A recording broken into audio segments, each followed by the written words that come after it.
वालेकुम 9th class. आज हम अपना टॉपिक जो पढ़े थे उसी को कंटिन्यू करेंगे, जिसमें कैटलिस्ट के अबाउट हमने देखना है कि वो क्या होता है। ये हमने कल पढ़ा था कि कैटलिस्ट का फंक्शन क्या होता है कि वो किसी भी रिएक्शन की स्पीड को बढ़ा देता है। तो कैटलिस्ट को हम डिफ़ाइन ऐसे कर सकते हैं कि ये वो सब्सटेंस है दैट इंक्रीज द रेट यानी speed of a chemical reaction without itself undergoing any permanent chemical change, यानी वो खुद यूज़ नहीं होता, खुद उसमें कोई तब्दीली नहीं आती केमिकली भी या वैसे भी। और ये नहीं है कि वो खुद यूज़ हो रहा है, जस्ट उसका फंक्शन है कि उसने रिएक्शन की स्पीड को बढ़ा देना है, जिसमें रिएक्टेंट्स जो हैं वो ज़्यादा प्रोडक्ट्स कन्वर्ट होंगे और वो ज़्यादा स्पीडीली एक रिएक्शन होगा।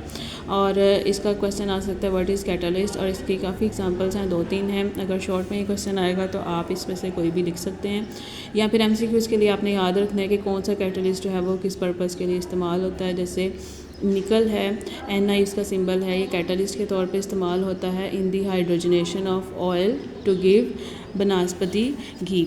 तो निकल जो है वो एज अ कैटलिस्ट हम इस्तेमाल करते हैं, जिसमें अगर ऑयल की हाइड्रोजनेशन हो यानी इसमें हाइड्रोजन मॉलिक्यूल ऐड हो तो निकल कैटलिस्ट का फंक्शन प्ले करता है, और ऑयल जो है वो किस में कन्वर्ट हो जाता है, बनस्पति घी में, क्योंकि उसकी सैचुरेशन जो है वो इंक्रीज़ हो जाती है ऑयल की by the addition of hydrogen, तो वो घी में कन्वर्ट हो जाएगा, लिक्विड चीज़ जो है वो सॉलिड में कन्वर्ट हो जाती है। सेम ऐसे ही हमारे पास है कि platinum act as catalyst in the production of H2SO4 यानी सल्फ्यूरिक एसिड। तो प्लैटिनम जो है वो कैसे रोल प्ले करता है कि ये आप रिएक्शन देख सकते हैं। अगर सल्फ़र डाइऑक्साइड होगा तो ऑक्सीजन के साथ उसका रिएक्शन होगा, जिसमें PT यानी प्लैटिनम एज अ कैटलिस्ट इस्तेमाल होगा, और वो सल्फ़र ट्राई ऑक्साइड में कन्वर्ट होगा, फिर सल्फ़र ट्राई ऑक्साइड का वाटर के साथ रिएक्शन होगा और वो किस में कन्वर्ट हो जाएगा, सल्फ्यूरिक एसिड में।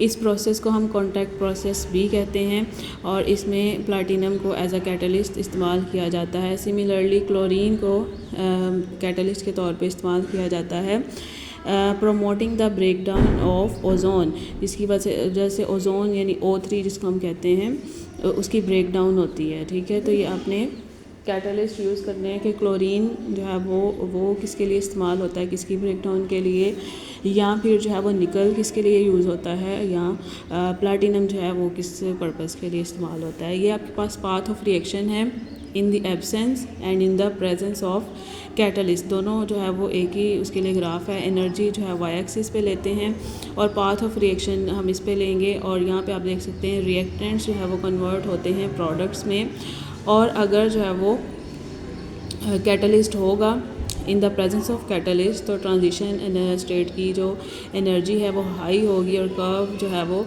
इसकी पीक ज़्यादा होगी। और अगर जो है वो एब्सेंस ऑफ कैटलिस्ट है तो आपके पास जो है वो प्रेजेंस ऑफ कैटलिस्ट में जो एक्टिवेशन एनर्जी है वो लो होती है, जिसकी वजह से रिएक्टेंट्स जो हैं वो ज़्यादा प्रोडक्ट्स में कन्वर्ट होते हैं।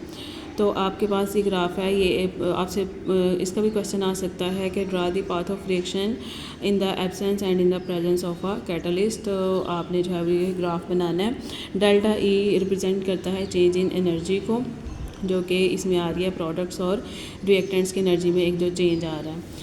उसके बाद है एरोबिक एंड एनारोबिक रेस्पिरेशन। तो आपको पता है कि वो रेस्पिरेशन जो कि ह्यूमन बींग्स के अंदर होती है, ये कंटिन्यूस प्रोसेस है, यानी ये मुसलसल होता है, और during this process we breathe in oxygen, हम ऑक्सीजन लेते हैं, और ब्रीथ आउट क्या करते हैं, कार्बन डाइऑक्साइड को बाहर निकालते हैं।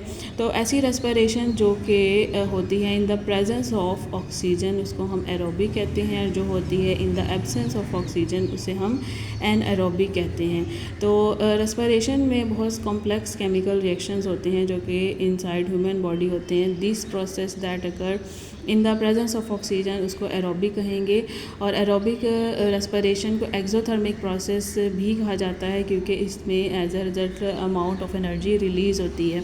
जैसे आप ये रिएक्शन देखो जिसमें ग्लूकोज है, फार्मूला क्या होता है उसका C6H12O6, और ये साइटोप्लाज्म के अंदर। अब साइटोप्लाज्म क्या है, ये एक जेल लाइक सब्सटेंस है जो कि सेल की स्पेस को फिल करता है, जिसमें ग्लूकोज जो है वो कन्वर्ट हो जाता है किसमें, 2 पायरुवेट में। और पायरुवेट का फार्मूला आप लिख लो यहाँ पे C3H3 है, ये 4 नहीं है, O3। और एनर्जी जो है वो प्रोड्यूस होती है। साथ में ये माइटोकॉन्ड्रिया के अंदर ये रिएक्शन होगा और पायरुवेट की ऑक्सीडेशन होगी, ऑक्सीजन इसमें ऐड होगी, तो ये फर्दर क्या प्रोडक्ट्स बनाएगा, कार्बन डाइऑक्साइड और वाटर। और साथ में ये देखें आपके एनर्जी भी प्रोड्यूस हो रही है। दैट मीन्स कि ये वाला जो रिएक्शन है ये एक्सोथर्मिक प्रोसेस है। तो आपने याद रखना है कि एरोबिक रेस्पिरेशन किसे कहते हैं, और एमसीक्यूज़ के लिए भी याद रखना है कि ये कौन सा प्रोसेस होता है, एक्सोथर्मिक प्रोसेस होता है।